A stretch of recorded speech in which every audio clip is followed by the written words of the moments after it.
Internal comms pros know that to get a seat at the table, we have to show results.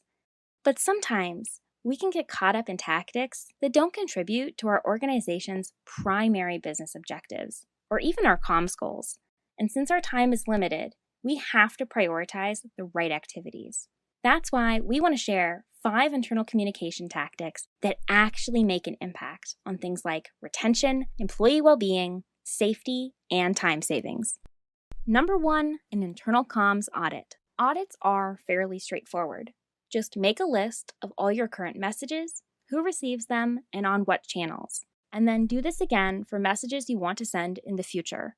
This strategic activity is essential. Before you can figure out what content to produce and on what channels, you have to have a baseline for what already exists. By doing an audit annually, you also equip yourself with qualitative data about who has access to what content and channels and what holes this leaves in your strategy.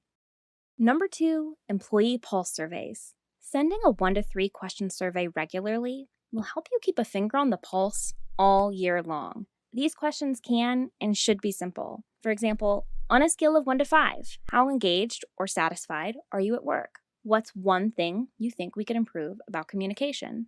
So why do a pulse survey? Well, for one, they build agility into your strategy. You can't change your strategy in real time if you only get feedback once a year. But surveys also help employees feel heard. But, and this is important, only if you share the results of the surveys and act on the results. If you don't, you risk causing survey fatigue and making employees not feel valued. So only use pulse surveys if you can follow through.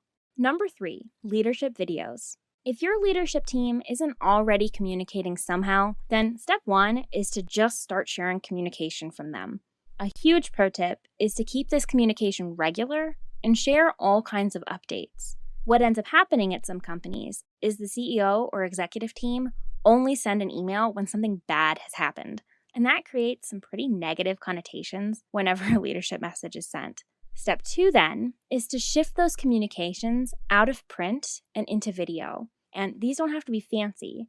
Selfie-style videos work great too. Video is key though, because it helps your leaders convey the right tone and it humanizes them. This is important for building trust and improving transparency. Number 4, Csuite Coffee chats. Coffee chats have been revolutionary for some of our clients. These take leadership communications to the next level. Work with your executive team to set a cadence for an informal video call that anyone can join.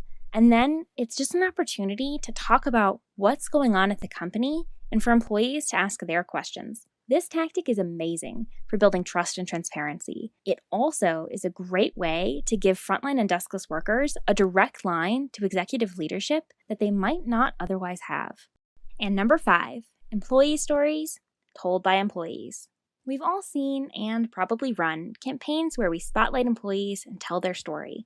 But how often have you let the employee themselves be the storyteller? And how often have you used video or audio to let their voice be heard? Probably not as often. But the real power in employee stories is amplifying employee voices. These stories are powerful, not just because you tap into the employee voice and recognize individuals, but because it can help show disparate teams how they are all working towards a common purpose.